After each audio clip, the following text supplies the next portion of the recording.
Magandang gabi, ito ang News TV Live. Update po tayo sa pagbagsak ng scaffolding sa loob ng isang planta sa Pililla, Rizal. May 5 pa pong na-trap sa loob ng chimney ayon kay Police Chief Inspector Neo Willie De Castro, Deputy Chief of Police ng Pililla, Rizal. Sa ngayon, 11 na po ang nadala sa ospital sa Tanay, Rizal.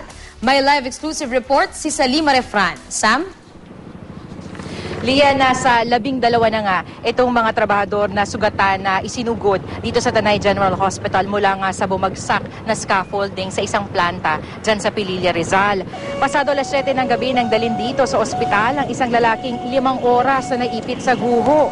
Kwento ng kanyang mga kasama, nakuha ang lalaki sa may gilid ng ibabang bahagi ng guho. Nakakapagsalita pa siya pero halata ang hirap na dinanas. Sumasailalim na siya sa iba't ibang pagsusuri para malaman ang mga tinamo sa aksidente. Tuloy-tuloy naman ang rescue operations para sa nalalabi pang 5 katao na pinaniniwala ang nasa ilalim pa ng guho. Mano-manong tinatanggal ang mga nagbagsakang platform at bakal sa rescue operations. Kailangan raw maging maingat lalo't maaari pang gumuho ang patong-patong na scaffolding. Kanina naman ay dumating ang kinatawan ng contractor ng mga trabahador sa aksidente.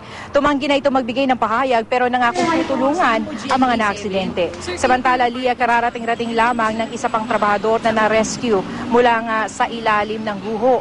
Nilalapatan na siya ngayon ng lunas. Nakuha siya sa guho matapos ang halos 6 na oras. Responsive naman siya pero sasailalim pa rin sa iba't ibang mga pagsusuri. At yan ang latest mula dito sa Tanay, Rizal. Lia? Maraming salamat, Salima Refran.